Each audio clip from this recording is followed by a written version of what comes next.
الحمد لله رب العالمين والعاقبة للمتقين والصلاة والسلام على سيد الأنبياء والمرسلين وعلى آله وأصحابه الطيبين الطاهرين أما بعد فأعوذ بالله من الشيطان الرجيم بسم الله الرحمن الرحيم إن عذاب ربك لواقع ما له من دافع صدق الله العظيم غوث اعظم بمن بے سر و ساما مدد قبلہ دی مدد کعبہ ایمان مدد انتظار کرم تسک من عینی را اے خدا جو خدا بینو خدا دا مدد بگردہ بے بلا افتادہ کشتی ضعیفانو شکستہ رات و کشتی بحق کے خواجہ عثمان ہارون مدد کن یا معین الدین چشتی مدد کن یا معین الدین چشتی مدد کن یا معین الدین چشتی منبر پر رونق افروز باصفا ذوی الاحترام علماء کرام حاضرین محفل پردہ نشین ماں اور بہنوں السلام علیکم ورحمۃ اللہ وبرکاتہ۔ انتہائی احترام و عقیدت کے ساتھ اپنے اور ساری کائنات کی مرکز عقیدت انیس بے کساں چارہ ساز درد مندہ ہم غریبوں کے غمگسار ہم فقیروں کی ثروت شہر یار ارم تاجدار حرم نوبہار شفاعت شب اسرا کی دولہا نوشے بزم جنت دانائے سبل مولائے کل ختم الرسل خسرو خوباں سیاح لامکا وجہ کل فکا در اللہ المکنون سر اللہ المخزون عالم ما کانا وما یکون آبو گل انبیاء جانو دل اسفیاء مطلع ہر سعادت مقطع ہر سیادت خلاصہ کائنات فخر موجودات حضور احمد مجتبی محمد مصطفیٰ ارواحنا فدا صلی اللہ تعالی علیہ وآلہ وصحبہ وبارک وسلم کی بارگاہ بے کس پناہ میں جس طریقے سے پڑھاؤں بلند آواز سے میرے ساتھ مل کر پڑھیں الصلاۃ والسلام علیک یا رسول اللہ، الصلاۃ والسلام علیک یا نبی اللہ، الصلاۃ والسلام علیک یا حبیب اللہ وعلی آلک واصحابک یا نور اللہ صلی اللہ تعالی علیہ وسلم۔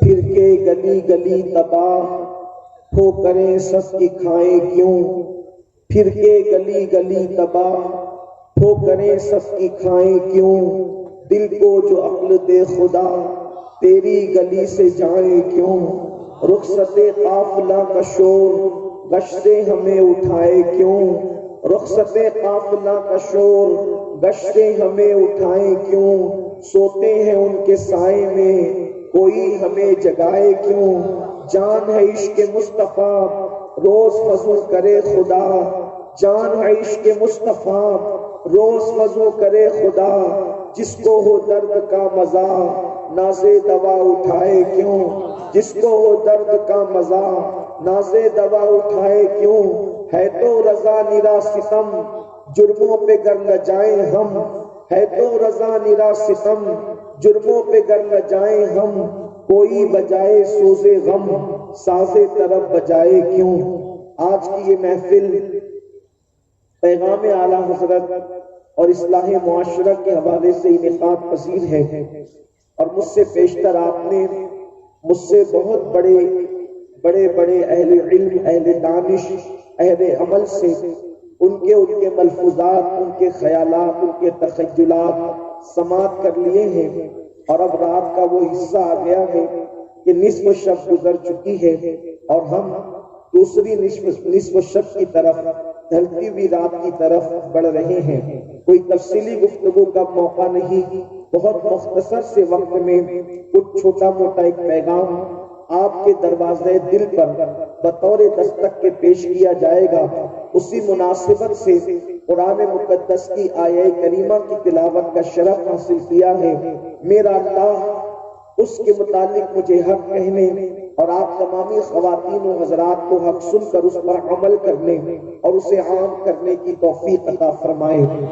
آج کی یہ محفل ہمارے احتساب کے لیے ہے، آج کی یہ محفل ہمارے کل کو بہتر بنانے کے لیے ہے، آج کی یہ محفل ہمارے نفع و ضرر کا فرق کرنے کے لیے ہے۔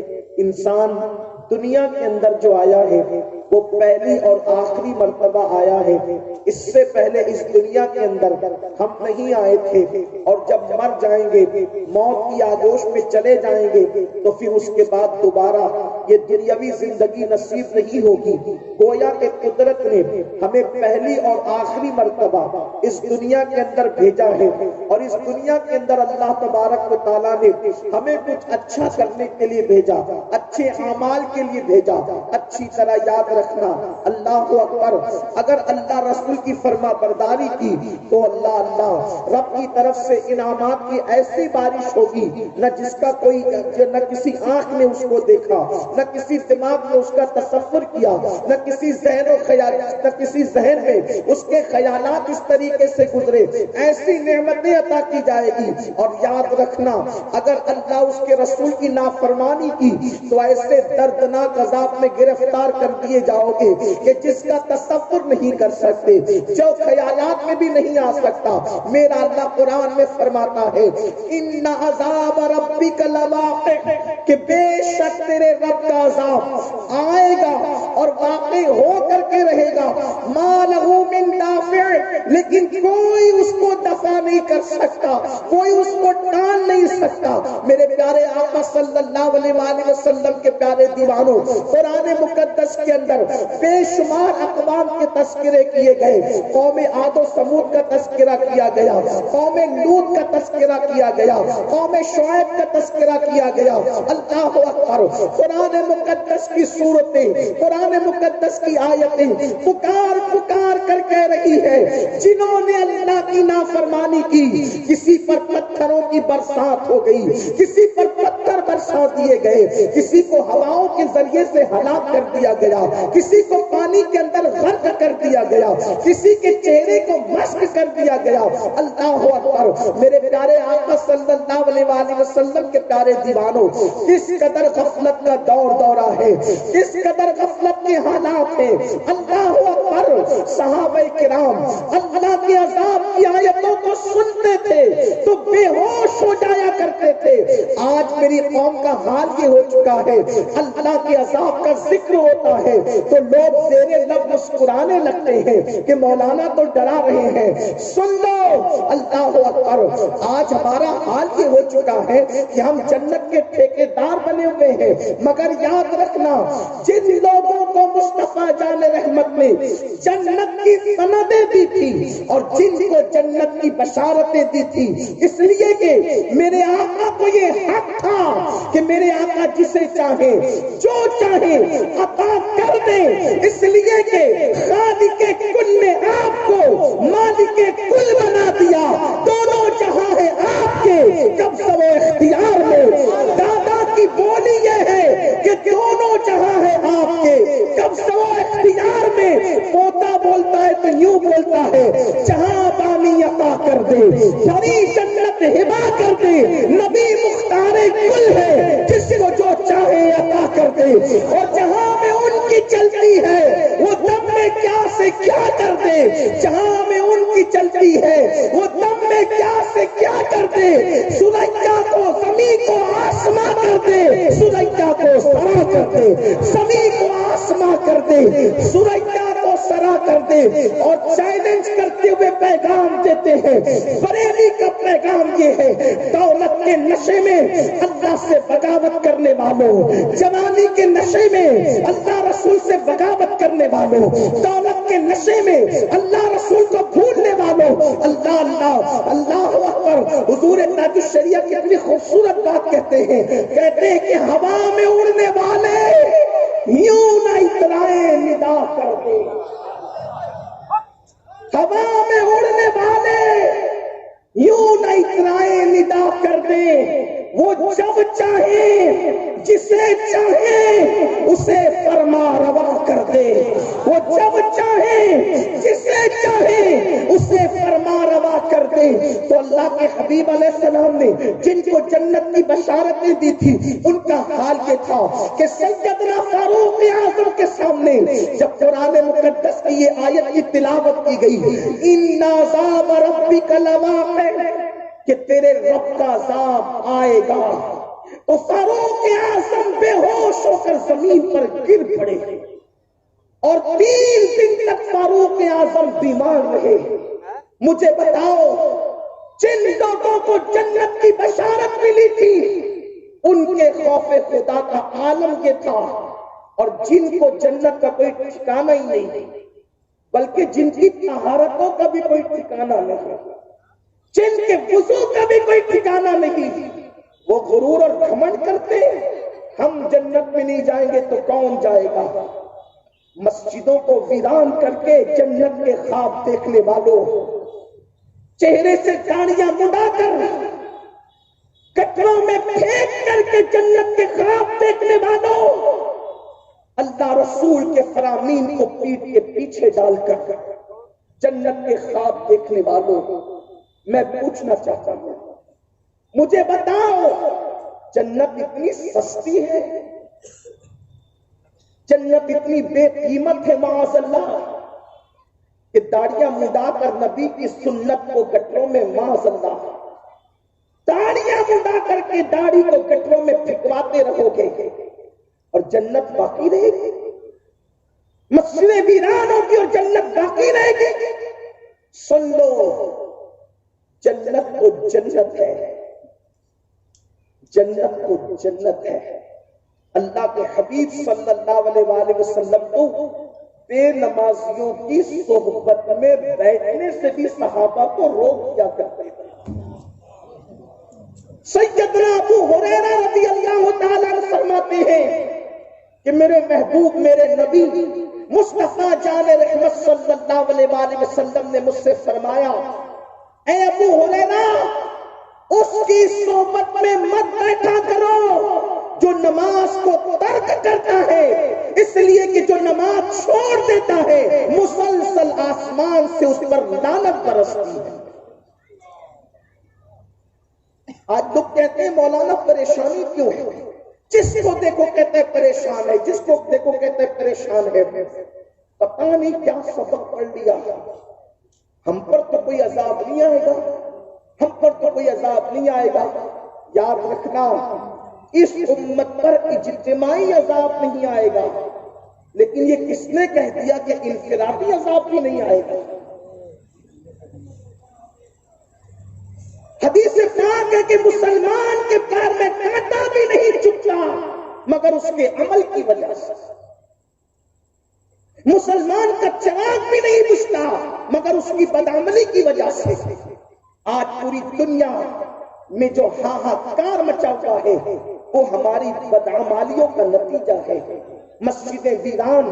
کل تک کے مسلمان کہتے تھے مولانا نماز پڑھنے کے لیے ٹائم نہیں ملتا. 4 مہینے تو لاک ڈاؤن میں پڑے رہے, کتنی نمازیں پڑھی, کتنے قرآن مقدس ختم کیے. اللہ اکبر.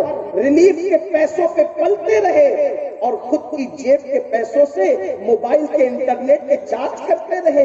اللہ اکبر. میرے پیارے آقا صلی اللہ علیہ وآلہ وسلم کے پیارے دیوانوں, جس قوم کا حال یہ ہو کہ بھیک کے اناج پر بچوں کو پالتے ہو اور جیب کے پیسوں پر انٹرنیٹ کے ریچارج کرتے ہو, وہ قوم عزت کے ساتھ کیسے جی سکتی ہے, وہ قوم وقار کے ساتھ کیسے جی سکتی ہے. جس قوم کی فکری دیوالیہ پن کا حال یہ ہے کہ قوم سے غیرت نام کی چیز ختم ہو چکی ہے. اللہ اکبر. لوگ کہتے ہیں کہ مولانا ہمارا کیا ہوگا, ہمارے نبی ہمیں جنت میں لے جائیں گے. میں کہتا ہوں یقیناً میرا ایمان ہے وہ چاہے تو, ارے جب ان کا بیٹا چور کو قطب بنا سکتا ہے اور وہ بھی بہت نسلوں کے بعد، تقریباً 11-12 پشتوں کے بعد۔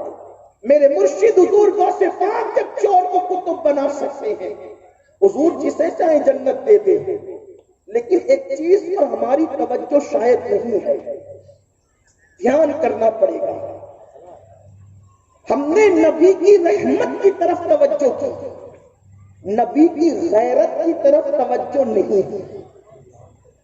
میں بہت طویل نہیں کرنا چاہتا، مختصر بات اور بات ختم کرنا چاہتا ہوں، اس لیے کہ بہت دیر سے آپ بیٹھے ہوئے ہیں، لیکن آپ سب کی توجہ، پردے میں بیٹھنے والی میری بہنوں کی بھی توجہ، یہ جو جنت جنت جنت، اور یاد رکھنا جو جنت میں گیا وہی کامیاب ہو گیا، اور جنت میں جانا کسی کا، آج کے دور میں جو جنت کے ہم ٹھیکیدار بنے ہوئے، میں بڑی معذرت کے ساتھ کہتا ہوں، میری بات بری لگے تو معاف کرنا، ہم آج چہرے دکھا دکھا کے جنت بانٹتے ہیں، ان کو دیکھو جنت ملے گی، ان کو دیکھو جنت ملے گی۔ مجھے اگر آپ معاف کر دیں تو میں ایک حق بات کہنا چاہتا ہوں، جن کو دکھا کر ہم جنت بانٹ رہے ہیں، کیا ان کا بھی جنت میں جانے کا علم آپ کو ہو گیا؟ اگر میرا اللہ چاہے تو جب نوح علیہ السلام کے بیٹے کو وہ جہنم میں ڈال دے تو ہم کون ہیں؟ اپنی بات آگے بڑھانے سے پہلے میں ایک بات کہنا چاہتا ہوں، امام حسن مجتبی، امام حسن مجتبی، میں اپنے جوانوں کی بھی خاص توجہ، رات کو کیا دیکھ رہے ہو؟ فجر میں بستروں پر نمازیں ترک کر رہے ہو؟ ابھی مولانا صادق صاحب نشے پر گفتگو کر رہے تھے، نشہ عام ہو رہا ہے، 16 17 سال کے لڑکے نشے کی طرف جا رہے ہیں۔ وجہ یہ ہے کہ کچھ بھی کرو ہم جنت میں جائیں گے، یہ کس نے کہا کچھ بھی کرو جنت میں جائیں گے؟ آؤ جس کے گھر سے جنت بٹتی ہے ذرا ان کی کیفیت دیکھو۔ امام حسن مجتبی حج کے لیے تشریف لے گئے، پیدل حج کرتے تھے، 25 حج پیدل کیے، خدمت کے لیے امام حسین اور عبداللہ ابن جعفر طیار جیسی ہستیاں ساتھ رہتی تھی۔ یہ امام حسن کا مقام ہے، امام حسن کا مرتبہ ہے۔ حج کے لیے گئے، کعبے کے مطاف میں سر رکھ کر کے روتے ہیں اور کہتے اللہ حسن کی مغفرت کر دے، اللہ حسن کی مغفرت کر دے، اللہ حسن کی مغفرت کر دے۔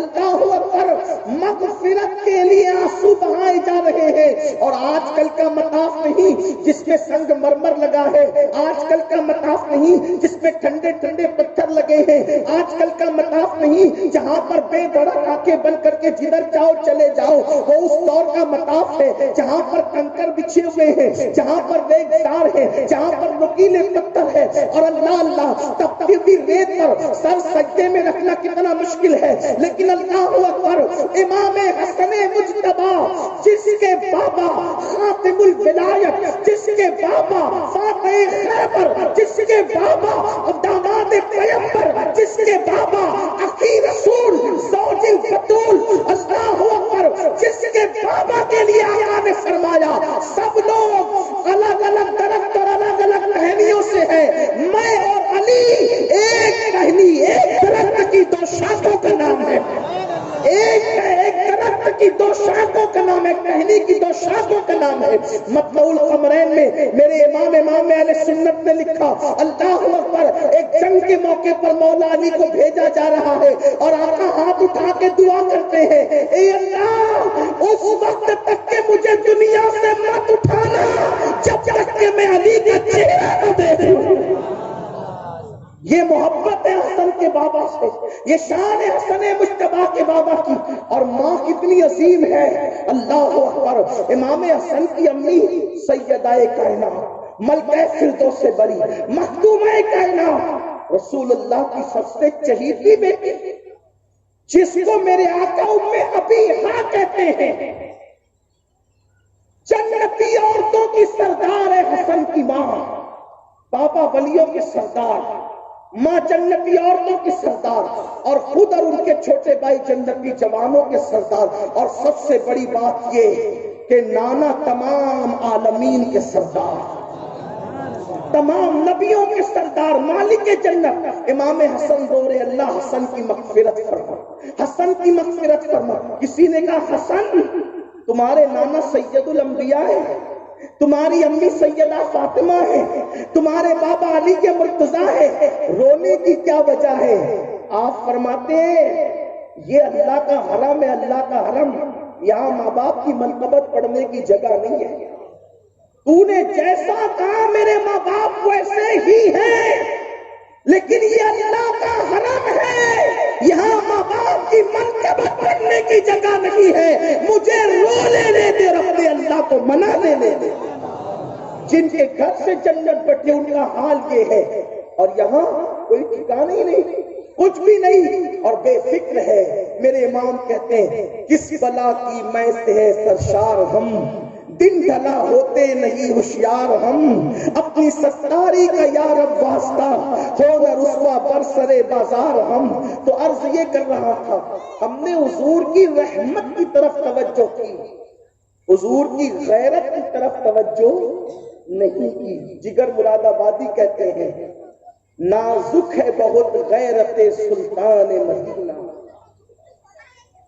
ان کی غیرت بہت غیور ہے، وہ بہت غیور ہے۔ ایک روایت پڑھتا ہوں، اللہ کرے کسی کے دل میں بات اترے، نازک ہے بہت غیرت سلطان مدینہ۔ کائنات میں نبیوں کے بعد سب سے بہترین مخلوق اگر کوئی ہے روئے زمین پر تو اسے صحابہ کہتے ہیں۔ کوئی ولی، کوئی قطب، کوئی ابدال کسی صحابی کے مرتبے کو نہیں پہنچ سکتا۔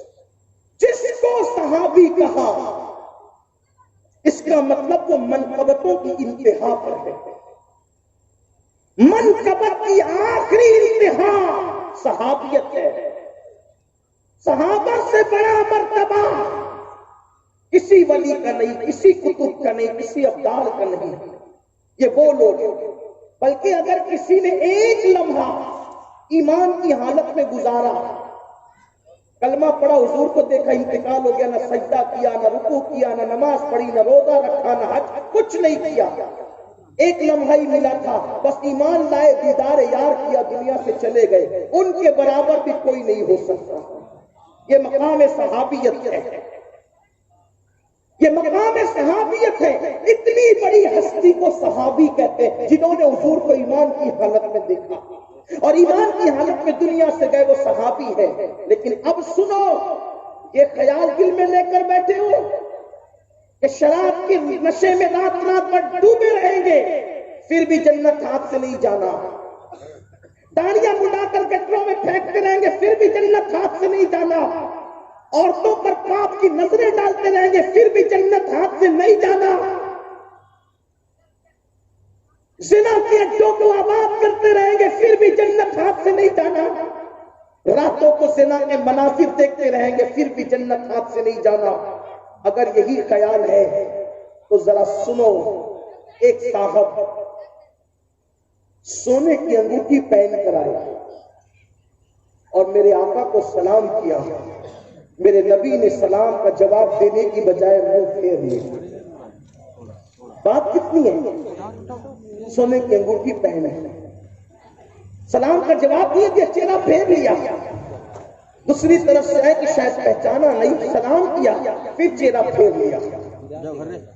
اس کی جانے کائنات ناراض کیوں ہے؟ تو فرمایا تو نے جہنمیوں کا زیور کیسے پہنا؟ دوسری روایت، ایک صاحب نے اونچا قبہ نما مکان بنایا، پوچھا یہ کس کا ہے؟ یہ کس کا ہے؟ فلاں کا۔ کچھ نہیں کہا۔ جب وہ آئے انہوں نے سلام پیش کیا، منہ پھیر لیا، دوسری طرف سے سلام پیش کیا، منہ پھیر لیا۔ انہوں نے کسی سے پوچھا روح کائنات جانے کائنات ناراض کیوں ہے؟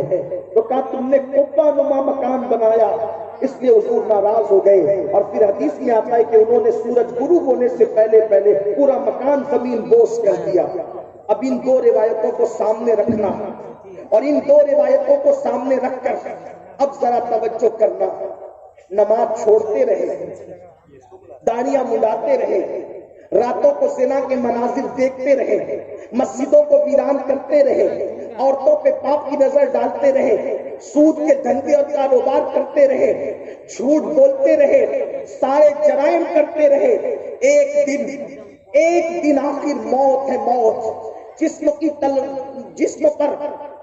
پر روح اور جسم کے اجتماعیت پر موت کی تلوار لٹک رہی ہے۔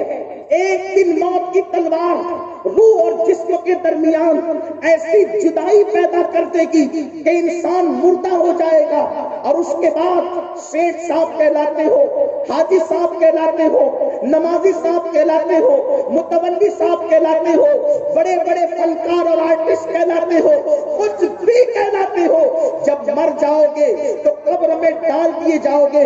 اس منظر کو ذرا غور کرو، اپنے دل و دماغ میں لاؤ، اپنے تصورات اور تخیلات میں لاؤ۔ اللہ اکبر، کپڑے اتار دیے گئے، اللہ اللہ، اور اپنی پسند کا بھی نہیں بلکہ کسی اور کی پسند کا چند گز کپڑا لپیٹ دیا گیا جسے کفن کہتے ہیں، غمگین کافوری خوشبو لگا دی گئی، اور اس کے بعد اٹھا کر کے شہر خاموشہ میں لے جایا گیا اور قبر کے گڑھے میں ڈال دیا گیا۔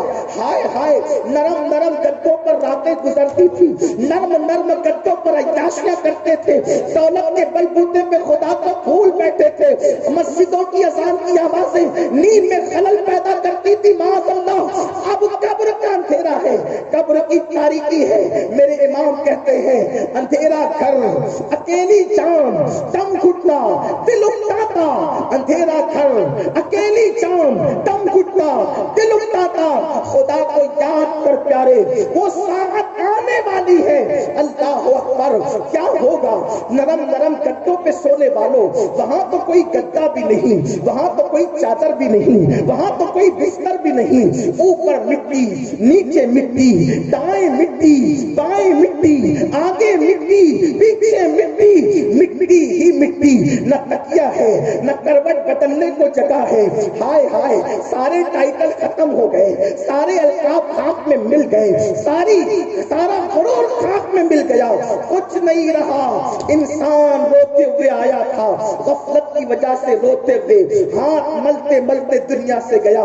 حدیث پاک میں آتا ہے، جب مردے کو جنازے میں رکھ کر کے قبرستان لے جاتے ہیں، بیٹا روتا ہے، پوتا روتا ہے، رشتے دار روتے ہیں، تو میت کہتی ہے، مجھ پہ رونے والے مجھ پر نہ رو، اپنے اعمال پر رو لے۔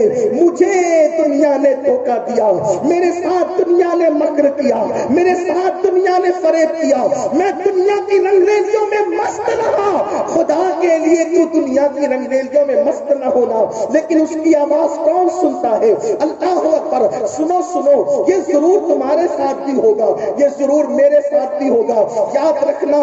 اللہ اکبر، ہاتھ چومنے والے کوئی قبر میں نہیں آئیں گے نا، ٹائٹل دینے والے کوئی قبر میں نہیں آئیں گے نا، نام کے نعرے لگانے والے کوئی قبر میں نہیں آئیں گے نا۔ کون کس کی قبر میں آیا ہے؟ جو اپنی قبر میں کوئی آئے گا۔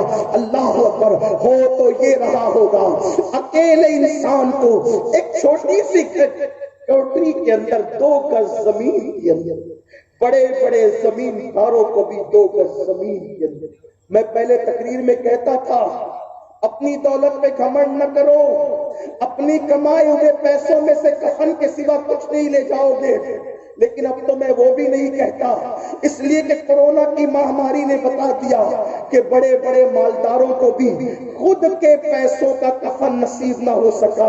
کوئی چندوں کے کفن میں گیا، کوئی حکومت کے پیسوں کے کفن میں گیا، لوگوں کو خود کا کفن بھی نصیب نہ ہو سکا۔ یہ حالت تھی، قیامت سے پہلے قیامت آئی۔ اللہ پر قیامت صغریٰ نے ہمیں بیدار کرنے کی کوشش کی، لیکن ہم کہاں ہیں؟ ہم بیدار نہیں ہوتے، قیامتیں ہمارے دروازے پہ دستک دے رہی ہیں، ہم بیدار نہیں ہوتے۔ غفلت کی نیند سونے والوں، غفلت کی نیند سونے والوں، قبر میں ڈال دیے جائے گی، اور منو مٹی، پوتا، بھتیجا، بھائی، باپ، سب لوگ منو مٹی ڈال کر چلے جائیں گے۔ میرے دل کا درد ہے، اختتام کی طرف بات پہنچتی ہے۔ ذہن میں بہت سی باتیں لے کر آیا تھا، لیکن وقت کی نزاکت کو دیکھتے ہوئے، بات سمیٹتے ہوئے کہہ رہا ہوں، سب قبر میں رکھ کر چلے جائیں، ایسے پلٹتے ہیں ایسے جیسے کبھی کوئی رشتہ بھی نہیں تھا، ایسے پلٹتے جیسے کبھی کوئی تعلقات بھی نہیں تھا، ایسے پلٹتے جیسے کبھی کوئی جان پہچان بھی نہیں تھی۔ سب کے ساتھ یہی ہوتا ہے، اپنے ساتھ بھی یہی ہو۔ سوچو، حدیث پاک میں آتا ہے وہ قبر جس کا حال یہ ہے کہ اس میں اندھیرا اتنا ہوتا ہے کہ ایک ہاتھ کو دوسرا ہاتھ سجھائی نہیں دیتے۔ 10x10 کے کمرے میں اگر پنکھا بند ہو جائے، اے سی بند ہو جائے تو نیند کھل جاتی ہے۔ وہ تو اتنی چھوٹی سی جگہ کروٹ بھی نہیں بدل سکتے۔ سب منہ پھیر کر چلے گئے، سب پلٹ گئے منہ پھیر کر، کوئی مدد کرنے والا نہیں۔ اس وقت بس ایک سہارا ہوتا ہے، ایک سہارا، صرف ایک سہارا۔ کثرت سے حدیث میں آیا ہے کہ ایک سہارا ہے، کوئی نہیں۔ ماں رو رہی ہے مگر وہی ہے، باپ رو رہا ہے مگر جا چکا، بیٹے رو رہے مگر کچھ کر نہیں سکتے، پائے بے کسی اور ہائے بے کسی۔ ایک سہارا ہے، صرف ایک۔ اور وہ کون سا سہارا ہے؟ وہی سہارا ہے مدینے کے تاجدار کا سہارا۔ تصورات کی دنیا میں اگر سوچو تو یوں لگتا ہے کہ جب سب ساتھ چھوڑ کر چلے جاتے ہیں تو آواز آتی ہے، میرے امتی، میرے غلام، تجھے سب چھوڑ کر چلے گئے، تو حسرت سے سب کو دیکھ رہا ہے، بیٹا گیا، بھائی گیا، دوست و احباب گئے، محفلیں گئی، انجمنیں گئی، جلوتوں کے ساتھی گئے، سب چلے گئے۔ مت گھبرا، میں آتا ہوں تیری قبر کو جگانے کے لیے، تیری قبر کو روشن کرنے کے لیے۔ گویا کہ میرے امام نے یوں کہا اور بہت خوبصورت کہا کہ جب حضور قبر میں آئیں گے تو قبر کی شان کیا ہوگی؟ کہتے قبر میں لہرائیں گے تا حشر چشمے نور کے، قبر میں لہرائیں گے تا حشر چشمے نور کے، جلوہ فرما ہوگی جب طلعت رسول اللہ کی، حضور قبر میں آئے۔ اب تصور کرو ان دو روایتوں کا، حضور قبر میں آئے، اب ان دو روایتوں کا تصور کرو۔ سونے کی انگوٹھی اور قبے والا مکان، میرے اور آپ کے جیسا انسان نہیں بلکہ صحابی نے قبے کا مکان بنایا، منہ پھیر لیا، سونے کی انگوٹھی پہنی، منہ پھیر لیا۔ بولو، جب کوئی مدد کے لیے نہ آیا، حضور مدد کے لیے آئے۔ ایک ہی سہارا تھا اور آخری سہارا، پہلا اور آخری سہارا۔ حضور قبر میں آئے، چہرے پہ داڑھی نہ دیکھی، نازک ہے بہت غیرت سلطان مدینہ، چہرے پہ داڑھی نہ دیکھی اور منہ پھیر۔ تھوڑا تصور کرو، چہرے پہ داڑھی نہ دیکھی اور منہ پھیر لیا، یا پھر اللہ نہ کرے، ہزار بار نہ کرے، یوں گویا ہوئے، او غدار، او مکار، مجھ سے عشق کا دعویٰ کرتا تھا اور رات کے 3 بجے تک زنا کے مناظر دیکھتا تھا اور فجر کی نماز بستروں میں ترک کر دیتا تھا۔ نازک ہے بہت غیرت سلطان مدینہ، اور بے نمازی ہونے کی وجہ سے انہوں نے چہرہ پھیر لیا۔ یا اللہ نہ کرے یوں ہو جائے کہ شادی کے موقع پہ ڈی جے لگا کر کے نچنیوں کو نچا کر شادی کے موقع پہ میرا دل دکھاتا تھا اور چہرہ پھیر لیا۔ نازک ہے بہت غیرت سلطان مدینہ۔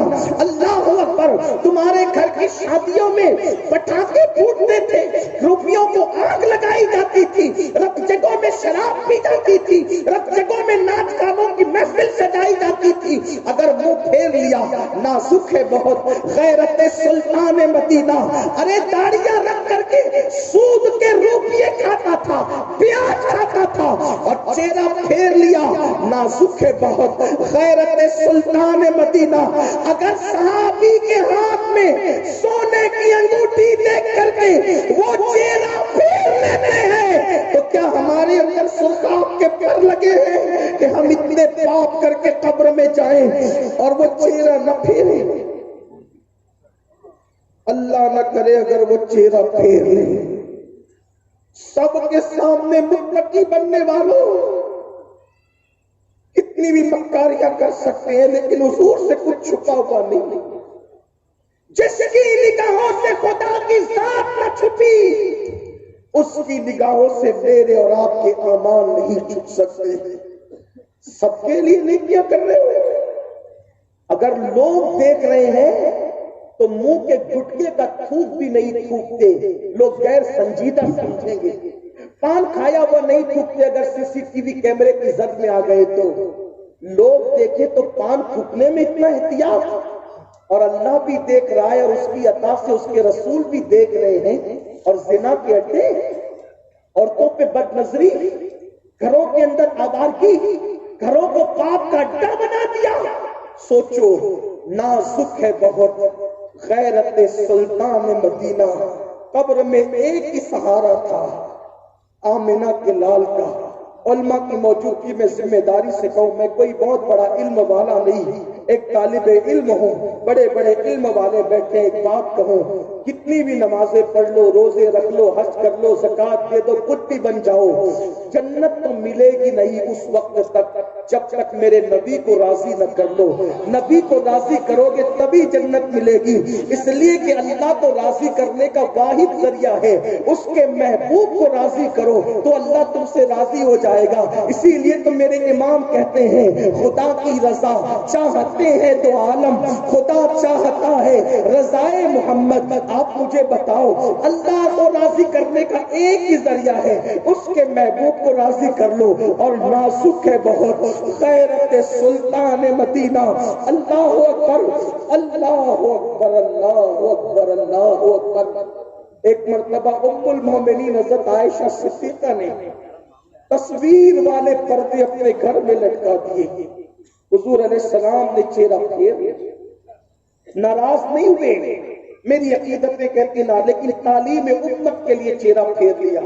اب بتاؤ، قبر میں ایک ہی سہارا حضور کا، اور اگر پاپ کر کے گئے، جرائم کر کے گئے، حضور کو تو سب معلوم ہے کیونکہ وہ تو ہماری جانوں سے زیادہ قریب ہے۔ ہم گناہ بعد میں کرتے ہیں، علم ان کو پہلے ہے، ہم جرائم بعد میں کرتے ہیں، علم ان کو پہلے ہے، وہ سب جانتے ہیں، ان سے کچھ چھپا ہوا نہیں ہے۔ میرے امام نے کہا، نبی سے کیا چھپا ہوا ہے؟ کہتے ہیں شش جہت سمت مقابل، شب و روز ایک ہی حال، دھوم و نجم میں ہے آپ کی بینائی کی، ان کی نگاہوں سے کچھ نہیں چھپا ہے۔ میرے سنی جوانوں، ہم اس مکتبہ فکر سے تعلق نہیں رکھتے جس میں نبی پیٹھ کے پیچھے کی خبر نہیں رکھتا، ہم تو اس مکتبہ فکر سے تعلق رکھتے ہیں، بلکہ مکتبہ فکر نہیں، اس ناجی مسلک سواد اعظم سے تعلق رکھتے ہیں۔ ہم کو یہ کہتے ہیں، اور کوئی غیب کیا تم سے نہا ہو بھلا، جب نہ خدا ہی چھپا تم پہ کروڑوں درود، جب نہ خدا ہی چھپا تم پہ کروڑوں درود۔ جس کی نگاہ سے خدا کی ذات نہ چھپے، اس کی نگاہ سے میرے اور آپ کے اعمال کیا چھپ سکتے ہیں؟ حضور کو سب پتا ہے، حضور کو سب پتا ہے۔ سرے آئینہ سنتے ہیں، پسے دیوار سنتے ہیں، کس کے پیٹ میں بچہ کس کا ہے حضور کو پتا ہے، کس کے پیٹ میں نطفہ کس کا ہے حضور کو پتا ہے، قبر کے حالات کیا ہے حضور کو پتا ہے، کس کا نسب کیا ہے حضور کو پتا ہے۔ پیچھے لوگ نمازیں پڑھتے ہیں تو آقا کہتے ہیں، جب میرے پیچھے نمازیں پڑھا کرو تو سچ اچھے سے رکوع سجود کیا کرو، صحیح رکوع سجود کیا کرو، کیونکہ میں تمہارا رکوع بھی دیکھتا ہوں، میں تمہارا خشوع بھی دیکھتا ہوں، جو رکوع بھی دیکھے اور خشوع بھی دیکھے۔ علماء سے پوچھو رکوع کسے کہتے ہیں؟ گھٹنوں پہ ہاتھ رکھ کر ادائے نبی کے مطابق جھک جانے کو رکوع کہتے ہیں، اور خشوع دل کی کیفیت کا نام ہے۔ نماز میں دل دکان میں لگا ہے یا اللہ کی طرف لگا ہے؟ نماز میں دل اللہ کی خشیت سے دھڑک رہا ہے یا فلم کے مناظر دماغ میں گھوم رہے ہیں؟ تمہارا رکوع بھی جانتا ہوں، تمہارا خشوع بھی جانتا ہوں، صحیح صحیح رکوع سجود کیا کرو۔ جس نبی کے نگاہوں سے دل کے خیالات نہ چھپے ہیں، دل کے جذبات نہ چھپے ہیں، جب قبر میں پہنچے اور مجرم دیکھا، اللہ نہ کرے، میں تو کہتا ہوں اللہ کسی دشمن کو بھی وہ دن نہ دکھائے کہ غیرت مصطفیٰ رگے ہاشمیت کھڑک اٹھے اور حضور اپنا چہرہ پھیر، اور وہ چہرہ پھیر کر چلے جائیں، کس کو پکارو گے، کس کو دعائی دو گے؟ دنیا کے امتحان میں 1000 مرتبہ ناکام ہو جاؤ، 1000 مرتبہ، 1000 مرتبہ، پھر کامیاب ہونے کے چانسز ہے، لیکن قبر کے امتحان میں 1 مرتبہ ناکام ہو گئے، کوئی کامیاب ہونے کا چانس نہیں۔ کس کے دروازے پر دستک دو گے؟ کس کے دروازے پر جا کر کے صدا لگاؤ گے؟ کس کی دعائی دو گے؟ ارے جہاں خلیل اللہ کو بھی میرے نبی کی حاجت ہو، میرے امام کہتے ہیں وہ جہنم میں گیا جو ان سے مستغنی ہوا ہے، خلیل اللہ کو حاجت رسول اللہ۔ گناہ کرنے سے پہلے یہ تصور کرو ایک دن قبر ہے، اور اگر وہ منہ پھیر کر چلے گئے تو نازک ہے بہت غیرت سلطان مدینہ۔ حضور کی رحمت پر تو توجہ کی ہے، حضور کی غیرت پر بھی توجہ کرو، اور اپنی طبیعت سے زندگی مت گزارو، بلکہ مصطفیٰ جان رحمت کے فرامین کے مطابق زندگی گزارو۔ بس جاتے جاتے آخری بات عرض کر کے اپنی گفتگو کو مکمل کر لینا چاہتا ہوں۔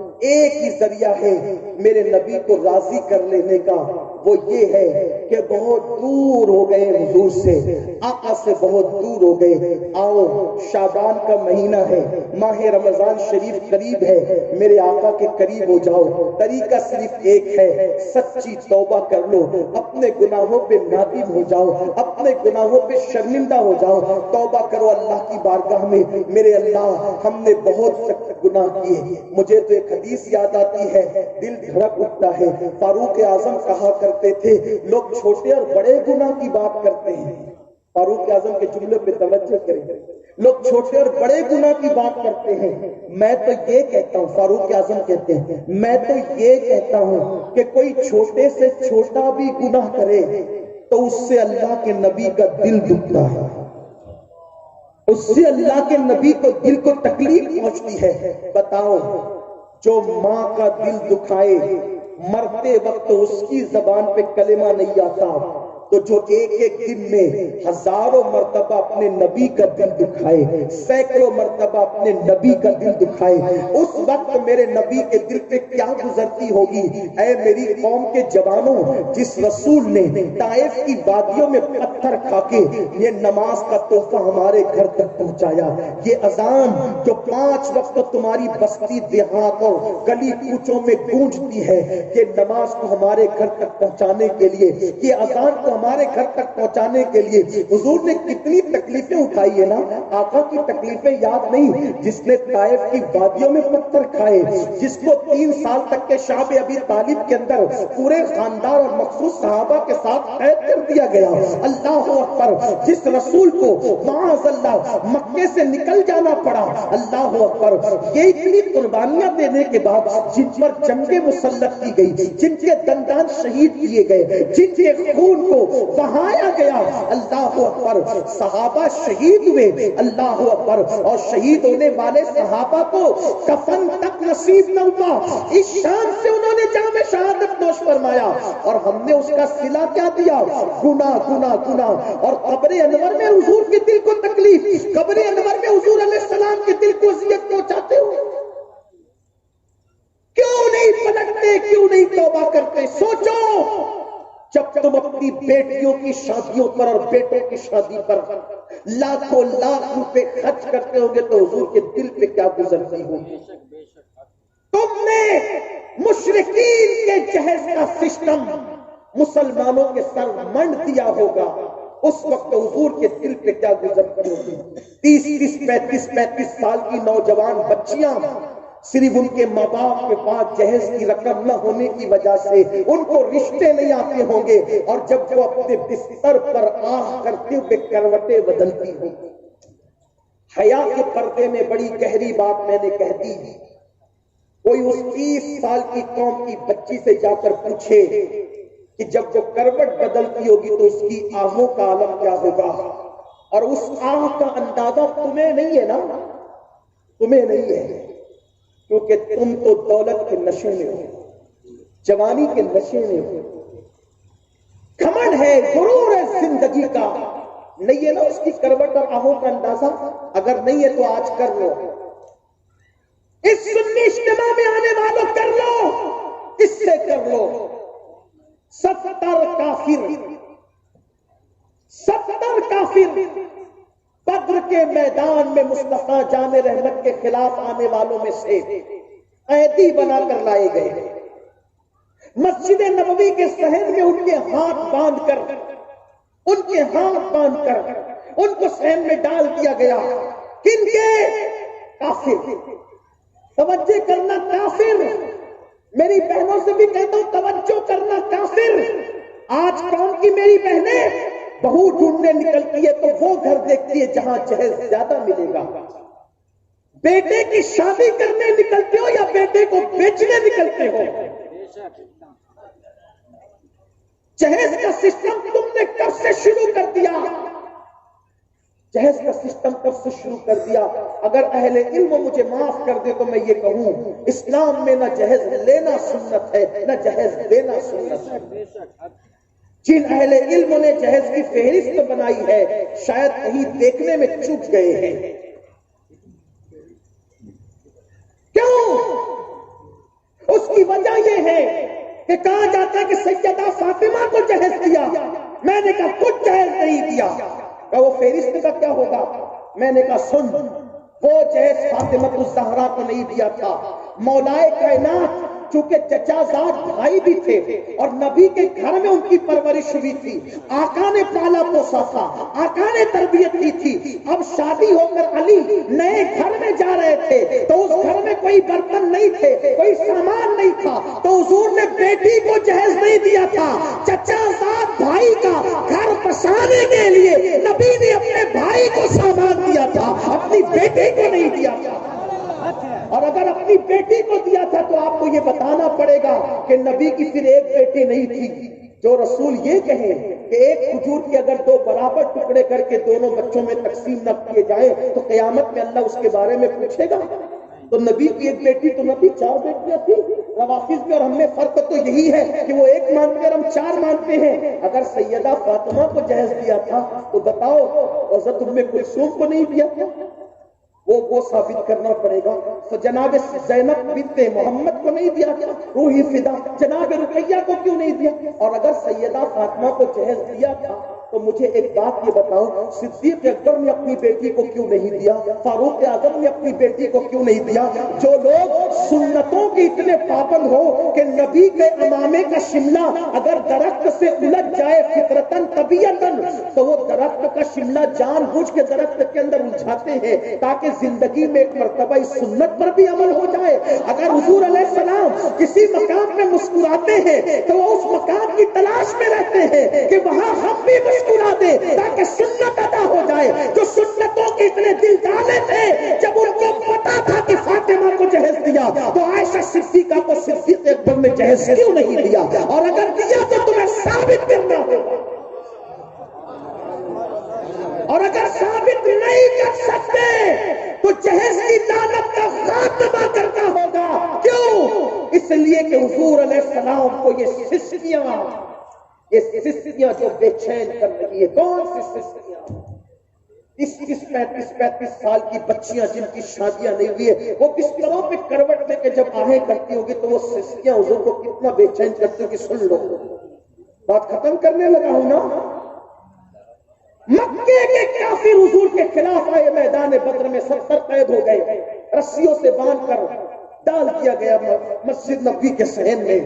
حضور اپنے حجرے میں تھے اور جب رسی سے ان کے ہاتھ کس دیے گئے تو آقا علیہ السلام کروٹ بدلتے بستر پہ، اور ایک وقت آتا ہے کہ بلال سے کہتے بلال بدر کے قیدیوں کی رسی کو ڈھیلی کر دو، ان کی آہیں مجھے چین سے سونے نہیں دیتی۔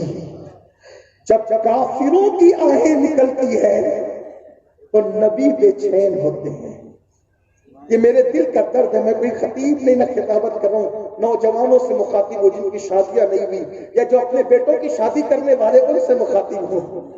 جس نبی کی نیند اڑ جاتی ہے کافروں کی آہوں سے، جو خلاف میں آئے تھے ان کی آہوں سے، جو اسلام کو مٹانے آئے تھے ان کی آہوں سے، بلال ان کی رسیاں ڈھیلی کر دو، ان کی آہیں مجھے چین سے سونے نہیں دیتی۔ جب کفار کی آہوں سے حضور کا چین جاتا ہے تو جب میرے حضور کی امت کی بیٹیاں جن کی شادی نہیں، جن کو جہیز کی وجہ سے اچھے رشتے نہیں، جن کو غربت کی وجہ سے اچھے رشتے نہیں، جب وہ بڑی عمر کو پہنچ کر کے بستر پہ آہیں بھری کروٹیں لیتی ہوگی تو اس وقت میرے حضور کی بے چینی کا حال کیا ہوتا ہو، اس وقت میرے آقا کی بے قراری کا حال کیا ہوتا ہو۔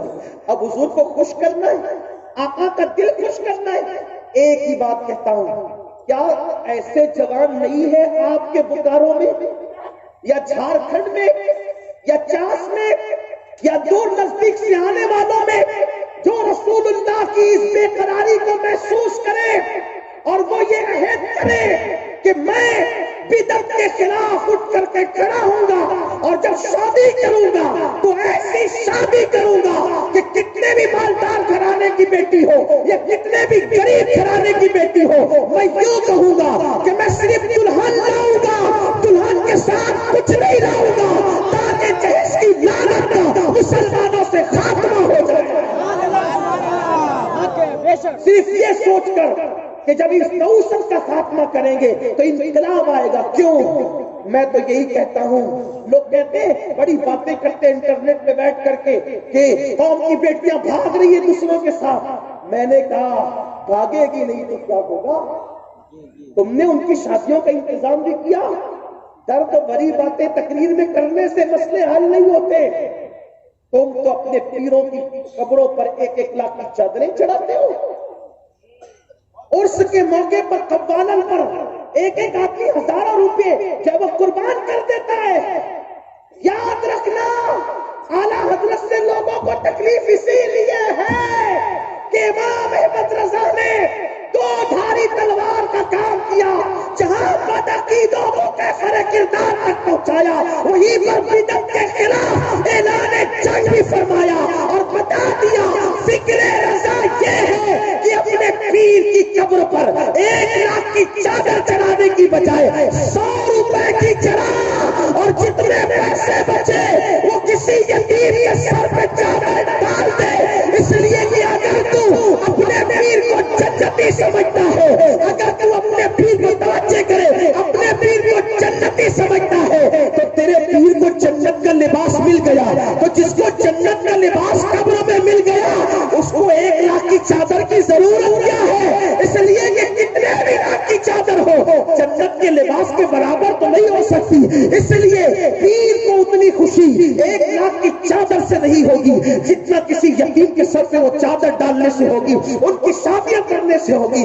لیکن یہ بھی کہوں گا، ایمان رکھتی کہوں گا، عرس کے خرچے بھی کم ہونے چاہیے اور اگر معاف کر دیں تو جلسوں کے خرچے بھی کم ہونے چاہیے۔ جس قوم کی بیٹیاں سگنلوں پہ بھیک مانگتی ہو، جس قوم کی بیٹیاں جہیز نہ ہونے کی وجہ سے بستروں پہ سسکیاں لیتی ہو، اگر اس قوم کے جلسے میں 1-1 ناخواں کو 50-50 ہزار روپئے دے دیے جاتے ہیں صرف اپنے جلسوں کو سپرہٹ کرنے کے لیے، جو اپنی آواز بیچے حضور ان نعتوں پر کیا توجہ فرمائیں۔ یہاں زبانیں نہیں، یہاں دل دیکھے،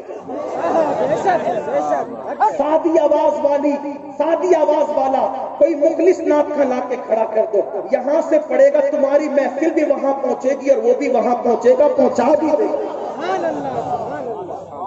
نعت خاں کے لیے آواز کی کیا ضرورت ہوتی ہے؟ بڑی معذرت کے ساتھ، لیکن تم نہیں کرو گے مجھے پتہ ہے، میرے جانے کے بعد مجھے کون گالی دے گا، مجھے اس کا کوئی رنج و غم نہیں ہے، لیکن اتنا ضرور کہوں گا، جو قوم ایک ایک نام پر 50-50 ہزار روپے لٹا دے، ایک ایک خطیب کو بلانے پر لاکھوں لاکھ روپیہ اس کے پیچھے خرچہ کر دے، اور بڑی معذرت کے ساتھ پڑوس کی بیٹی سے سیرہ لے رہی ہو شادی نہ ہونے کی وجہ سے، اور ہم اپنے مشائخ پر لاکھوں لاکھ روپے خرچ کرتے ہیں، تو میں سمجھتا ہوں کہ شاید دینے والا اور لینے والا دونوں مجرم ہوگا۔ اگر مجھے لوگ معاف کرے یا نہ کرے ان کی مرضی ہے، لیکن خود مجھے حق کہنے پہ مجبور کرتا ہے۔ نذرانوں کا سسٹم بچوں کی عیاشی کے لیے نہ تھا، اسلام میں نذرانوں کا سسٹم اس طرح بنا تھا کہ مالدار مریدوں سے لیں گے اور غریب مریدوں کو دے دیں گے، نذرانوں کا سسٹم یہ تھا۔ لیکن آج حال ہی ہو گیا کہ ان سے بھی لیں گے اور ان سے بھی لیں گے۔ اللہ اکبر! اقبال نے بہت خوبصورت بات کہی تھی، اس کے گھر میں ایک پیر صاحب، واللہ میں پیروں کا مخالف نہیں، اللہ کی قسم کھا کر کہتا ہوں، نہ میرے ذہن میں اس وقت کوئی شخصیت ہے جس کو میں ٹارگٹ کرتا ہوں۔ اگر میں کسی ایک شخصیت کو ٹارگٹ کروں تو حضور کی شفاعت سے محروم ہوں، لیکن لوگ کہتے ہیں کہ ہم پیروں کو گالیاں، ہمارے ذہن میں کوئی پیر نہیں اس وقت، ہم جنرل بات کر رہے ہیں، ہم بھی پیر رکھتے ہیں، پیر ہم بھی رکھتے ہیں، اور اتنی عقیدت کے ساتھ رکھتے ہیں، جس جن سے پیر سے مرید ہوئے آج تک پیر کا نام بے وضو نہیں۔ جن مشائخ نے مجھے خلافتیں دی، خلافت پانے کے بعد اور مشائخ کا نام میں نے بے وضو نہیں۔ ہم اتنا ادب کرتے ہیں پیروں کا، لیکن حق کو ضرور کہتے ہیں، اس لیے کہ حضور بے چین ہو رہے نا، حضور بے قرار ہو رہے۔ امت کی بیٹیاں جو گھروں کے ساتھ بھاگ رہی، اس کا مسائل کا تقریریں نہیں ہے،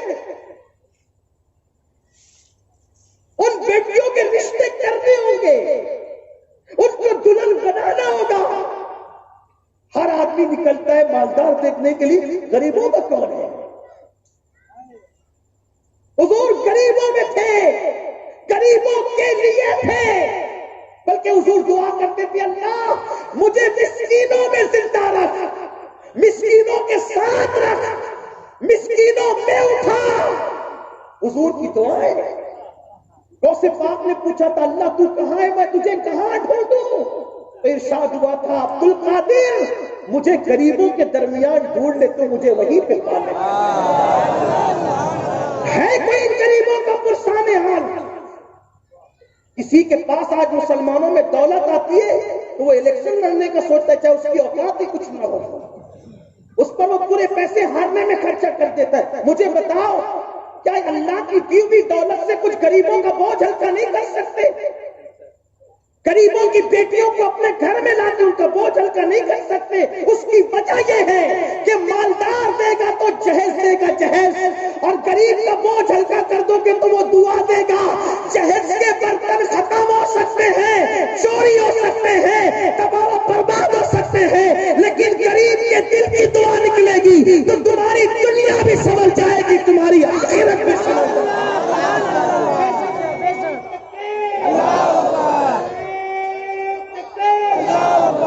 اس لیے خدا کے لیے جلسوں کے اخراجات کم کرو، شادیوں کے اخراجات کم کرو، آراس کے اخراجات کم کرو۔ ہمارے مشائخ ماہرہ نے اعلان کیا کہ ہمارے باپ داداؤں کی، ہمارے جو مشائخ ماہرہ ہیں، جو اعلیٰ حضرت کا بھی پیر خانہ، ہمارا بھی پیر خانہ، انہوں نے اعلان کیا کہ ہمارے باپ داداؤں کی قبروں پر پھول چڑھانے کی بجائے تھوڑے چڑھاؤ، اور اس میں جو پیسے بچ جائے کتابیں خریدو اور جا کر کے اپنے علماء کو کتابیں دو۔ یہ ماہرہ شریف کا پیغام ہے۔ امام اہل سنت نے بھی اس سے ملتا جلتا پیغام دیا کہ ایک کپڑے کی چادر کو دوسری ڈالنے سے پرہیز کرو، لیکن نہیں ہو رہا ہے، اس لیے کہ سب کی تسکین کہیں اور ہے۔ نام نمود کی طرف نہ جائیں، نام و نمود کی طرف نہ جائیں، آئیں دین کی طرف، قائد کی طرف، حضور کا دل۔ بس اگر کسی بیٹی کو 30-35 سال کی دیکھنا یا بڑی عمر کی دیکھنا جس کی شادی نہیں ہو رہی ہو تو میرا یہ جملہ یاد کر لینا، کافروں کی سستیوں سے جو نبی بے چین ہوتے ہیں، اس کی سستیوں سے حضور کے دل پہ کیا گزرتی ہوگی۔ اس کی مشکل دور کرنے کی کوشش کرنا، اس کے لیے اچھا رشتہ لانے کی کوشش کرنا، اس کی شادی میں ہاتھ اٹھانے کی کوشش کرنا۔ بلکہ ایک پیغام آپ کو یہ دے کر جاتا ہوں، جب اپنی بیٹی کی شادی کرو نا تو ایک دن پہلے 5 غریب بیٹیوں کی بھی، جو مالدار لوگ ہیں 5 غریب بیٹیوں کی شادی اس سے پہلے کر دو، انشاءاللہ ان کی دعا تمہاری بیٹی کے گھونگھٹ میں جائے گی تو جنازے میں جانے تک رہے گی۔ آؤ غریبوں کا خیال کرو، مفلسوں کا خیال کرو، اور اب اس سے اپنے نبی کا دل خوش ہوگا۔ آپ جانتے ہیں سرکار غریب نواز نے فرمایا اللہ تک جو راستہ جاتا ہے وہ بندوں کے دل سے ہو کر جاتا ہے۔ جب تک بندوں کا دل خوش نہیں کرو گے اس وقت تک تم اللہ کو راضی نہیں کر سکتے۔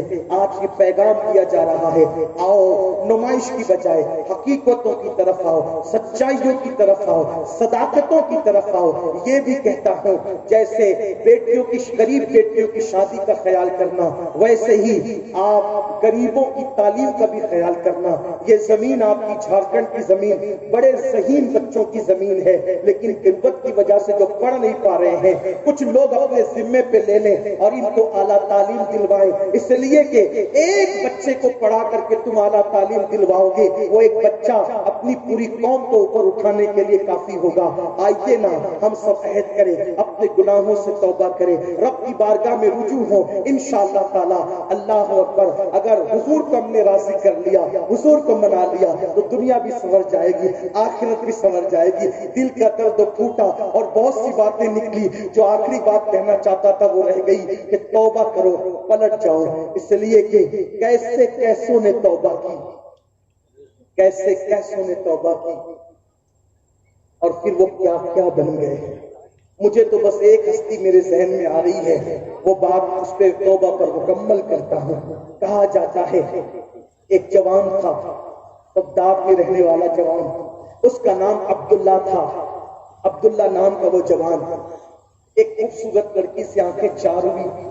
آنکھیں چار ہونے کے بعد اس جوان کے دل میں وہ لڑکی کا حسن بس گیا، دل شیدا ہو گیا۔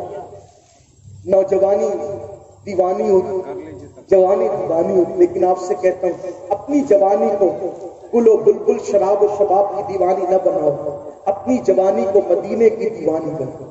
کسی شاعر نے کہا تھا نشہ ایمان ہوتا ہے، نشہ ایمان ہوتا ہے، سراہی دین ہوتی ہے، جوانی کی عبادت بھی بڑی رنگین ہوتی ہے۔ جوانی میں بڑا لطف ہے عبادت کرنے کا۔ تو بہرحال وہ جوان آنکھیں چاروی لڑکی سے عشق ہو گیا، کہنے لگے عبداللہ ملو گی نہیں، بڑی نیک کی، بڑی پاک دامن کی۔ اس نے دامن چھڑانے کے لیے کہہ دیا ابھی نہیں، رات کو آنا، رات ملیں گے، وعدہ کر کے چلی گئی۔ اور اس نے تو بس دامن عصمت بچانے کے لیے یہ بات کر دی تھی۔ جب جان بچانے کے لیے خلاف واقعہ بات کی جا سکتی ہے تو عزت بچانے کے لیے کیا خلاف واقعہ بات نہیں ہو سکتی؟ اس نے کہا رات ملیں گے، رات آنا۔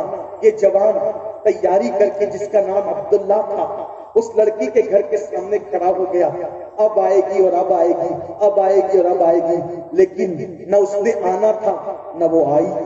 اس لیے کہ یہ زمین علامہ ارشد القادری کے بڑے قریب کی زمین ہے، انہی کے لب و لہجے میں بات کرنا چاہتا ہوں۔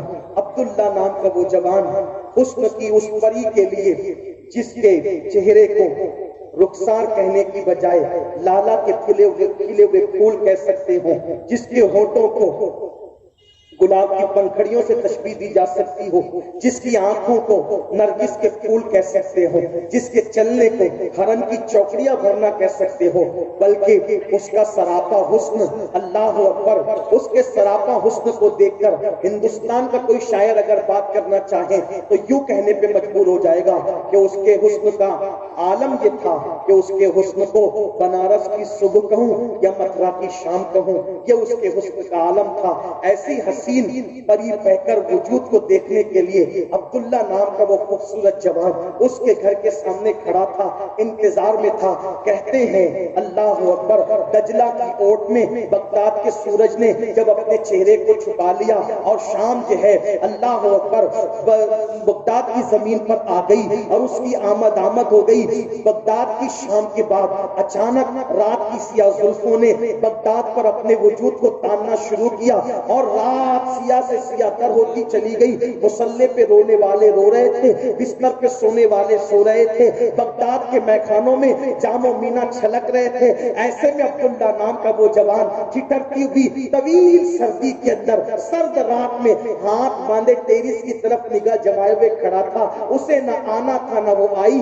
ایسے میں بغداد کے مسجد کے میناروں سے اذان بلند ہوئی، فوراً عبداللہ کے ضمیر کو ایک کچوکا دیا، عبداللہ کے ضمیر نے عبداللہ کو کچوکا دیا۔ عبداللہ کتنا وقت چلا گیا تو جو ہے وہ کہ تو آیا تھا سرے شام کو اور عشاء کی اذان ہو گئی، لیکن جیسے ہی میناروں سے الصلاۃ خیر من النوم کی آواز آئی فوراً عبداللہ کی غلط فہمی دور ہو گئی۔ عبداللہ نہیں، عشاء کی اذان نہیں ہو رہی ہے، یہ تو اذان فجر ہو رہی ہے۔ اور پھر پشیماں ہوا عبداللہ اور عبداللہ نے کہا عبداللہ ایک لڑکی کو ایک جھلک دیکھنے کے لیے سردی کی طویل رات کھڑے کھڑے گزار دی، نہ اسے نہ آنا تھا نہ وہ بے وفا آئی۔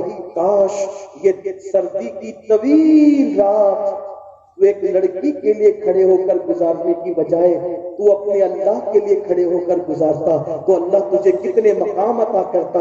کہتے ہیں قدرت جب جسے اپنی طرف بلانا چاہتی ہے تو کسی مقرر اور خطیب اور واعظ اور ناصح کی محتاج نہیں رکھتی اسے، پھر اسے اپنی طرف کھینچ ہی لیتی ہے۔ کبھی کبھی دل نصیحت کرتا ہے، کبھی کبھی کسی کی بے وفائی نصیحت کرتی ہے، کبھی کبھی کسی کی جفاکاری نصیحت کرتی ہے، کبھی کبھی کسی کا دل دکھانا نصیحت کر دیتا ہے۔ نصیحت بن جاتی ہے بہت ساری چیزیں۔ عبداللہ کے دل کو ٹھیس لگی۔ کہتے ہیں کہ جب دل کو ٹھیس لگتی ہے کوئی جفا کرتا ہے تو وفائیں یاد آتی ہے، چوٹ لگتی ہے تو کوئی تسلی دینے والا یاد آتا ہے، آنسو بہائے جاتے ہیں تو کوئی آستین سے خشک کرنے والا یاد آتا ہے۔ عبداللہ کے ساتھ بھی یہی ہوا۔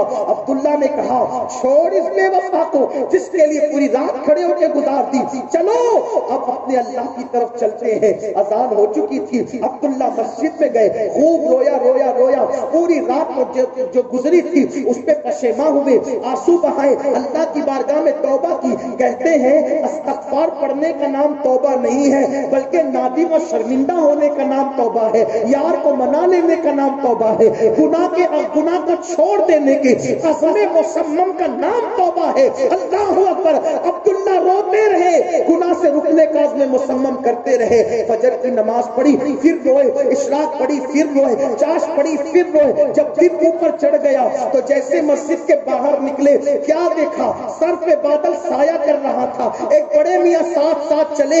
بڑے میاں نے کہا اے جوان تو کتنا با کرامت ہے کہ بادل تیرے سر پہ سایہ کرتا ہے۔ عبداللہ نے کہا بابا ہماری رات کیسے گزری ہے ہم جانتے ہیں، ہم بزرگ نہیں ہیں، یہ سایہ تو آپ کے لیے ہے۔ مگر کہتے ہیں کہ جب دونوں کے راستے جدا ہوئے تو بڑے میاں کے سر پہ سایہ نہیں تھا بلکہ جوان عبداللہ کے سر پہ سایہ تھا۔ آنکھوں سے آنسو چھلک پڑے۔ بوڑھے نے کہا دیکھو آپ کے سر پہ ہے۔ عبداللہ نے کہا مولا تجھ سے دور تھا تو تو نے پردے ڈالے، تجھ سے دور تھا تو نے پردے ڈالے۔ میری قوم کے جوانوں سب سے وفا کر کے دیکھا، میرے اللہ رسول سے بھی وفا کر کے دیکھو، سب کے لیے رو کے دیکھا، اللہ رسول کے لیے بھی رو کے دیکھو۔ حضور تاج الشریعہ نے کہا تھا نا رو چکا یوں تو میں اوروں کے لیے خوب مگر، رو چکا یوں تو میں اوروں کے لیے خوب مگر، اپنی الفت میں رلاؤ تو بہت اچھا ہو۔ اپنی الفت میں سب کے لیے رو چکے، ان کے لیے بھی رو کے دیکھو۔ سب سے وفا کر چکے ہو ان سے بھی وفا کر کے دیکھو۔ سب کے ساتھ رہ چکے ہو ذرا ان سے بھی رشتہ وفا جوڑ کر دیکھو۔ سب سے محبت کر چکے ہو ان سے بھی محبت کر کے دیکھو۔ اللہ اکبر۔ وہ وفا نہیں بلکہ جانے وفا ہے۔ اللہ اللہ، بلکہ ان کے صدقے میں وفا پیدا کی گئی ہے۔ کہتے ہیں کہ عبداللہ خوب روئے تھے اور اس کے بعد بادل سر پہ سایہ کیا تو کہا مولا جب جب تجھ سے دور تھا تو تو پردے ڈالتا تھا، جب جب تجھ سے دور تھا تو پردے ڈالتا تھا۔ توبہ توبہ کیا کر لی تو میرے سر پہ بادل دے کر مجھے صاحب کرامت ظاہر کر دیا. اب دل نے کہا عبداللہ اللہ کا در چھوڑ کر اب کبھی نہیں جاؤں گا, کہیں نہیں جاؤں گا, پوری زندگی یار کے لیے گزار دوں گا, پوری زندگی اللہ کے لیے گزار دوں گا. سچی توبہ کر لی تو سوچا چلے اب جب اللہ ہی کی راہ میں پوری زندگی گزارنا ہے تو علم بھی پڑھ لیتے ہیں, علم حاصل کرتے ہیں, علم کے بغیر کچھ نہیں ہے. عبداللہ علم حاصل کرنے نکلے تو پتا چلا کوفہ کی سرزمین پر علم کا آفتاب اپنے نصف النہار پر ہے, اور اس علم کے آفتاب کو اللہ اکبر امام الائمہ سراج الامہ کاشف الغمہ سیدنا نعمان بن ثابت کہا جاتا ہے. یعنی امام اعظم جیسا استاد ملا, اور جب امام اعظم جیسا استاد ملا تو پھر عبداللہ کا حال یہ ہو گیا. امام اعظم نے اتنا پڑھا کر بڑھا دیا, اتنا پڑھا کر بڑھا دیا کہ محدثین کی محفل میں جاتے تھے عبداللہ تو امیر المومنین فی الحدیث کہلاتے تھے, صوفیوں کی محفل میں جاتے تھے تو شیخ المشائخ کہلاتے تھے, فقہا کی محفل میں جاتے تھے امام الفقہا کہلاتے تھے. اور اس عبداللہ کی شان کیا ہو گئی کہ امام اعظم جس نے 100 مرتبہ اللہ کو خواب میں دیکھا, وہ امام اعظم کہتے تھے اگر قیامت میں اللہ پوچھے گا نعمان میرے لیے کیا لایا ہے تو میں کہہ دوں گا عبداللہ کو لے کر آیا ہوں. وہ عبداللہ کون تھے؟ اسی عبداللہ کو دنیا حضرت عبداللہ ابن مبارک کے نام سے جانتی ہے, جو امام بخاری کے دادا استاد ہوئے, امام اعظم کے شاگرد ہوئے. سوچو توبہ سے پہلے کی زندگی کیا تھی, اور جب توبہ کر لی تو امام اعظم کہتے قیامت کے دن عبداللہ ابن مبارک کو پیش کر دوں گا. آؤ ہم بھی اللہ کی بارگاہ میں سچی توبہ کریں, زندگی کو بدلیں. سنی دعوت اسلامی کا مشن اور مقصد یہی ہے کہ نوجوانوں کو, اپنی قوم کو یہ شعور دیا جائے نہ گناہ کریں گے نہ گناہ کرنے دیں گے. آؤ ہم سب مل کر مدینہ منورہ کی طرف چلیں, اور ہمارا مشن یہی ہے بھٹکے ہوئے آہو کو پھر سوئے حرم لے چل. گناہوں میں مزہ نہیں ہے, گناہوں میں مزہ نہیں ہے, گناہوں میں سکون نہیں ہے. سکون ہے تو مصطفیٰ جان رحمت کے قدموں میں ہے. چھوڑ دو گناہوں کی اڈوں کو اور توبہ کر کے حضور کی طرف پلٹاؤ. وہ اتنے کریم ہے کہ جب جان کے دشمنوں کو معاف کر دیتے ہیں تو وہ غلاموں کو کیوں نہ معاف کریں گے. آئیے ہم سب اللہ کی بارگاہ میں سچی توبہ کریں, دعا کریں اللہ میری قوم میں انقلاب پیدا کر دے. خدا تجھے کسی طوفان سے آشنا کر دے کہ تیری بیر کی موجوں میں اضطراب نہیں. اللہ ہمارے جوانوں کو پھر سے غیرت و حمیت عطا کرے, دلوں میں انقلاب پیدا کرے. سب سے پہلے مجھ گنہگار کو توفیق دے, آپ سب کو توفیق دے. گفتگو کے درمیان اگر کوئی لغزش, خطا, غلطی واقع ہوئی ہو, میں اپنے اللہ کی بارگاہ میں توبہ کرتا ہوں. استغفر اللہ ربی من کل ذنب واتوب الیہ وما علینا الا البلاغ. السلام علیکم ورحمۃ اللہ وبرکاتہ. میں عالمی تحریک سنی دعوت اسلامی کی جانب سے اسٹیج پر موجود تمام علماء کرام, خصوصیت کے ساتھ مفتی خالد حسین صاحب قبلہ مدث اللہ العالی, مفتی انوار الہدیٰ صاحب قبلہ مدث اللہ العالی, مفتی کلیم رضا صاحب قبلہ مدث اللہ العالی, اور اسی کے ساتھ ساتھ تمام علماء کرام کا, حاضرین کا شکریہ ادا کرتا ہوں. سلام اور سید صاحب کی دعا کے بعد آپ واپس جائیں گے.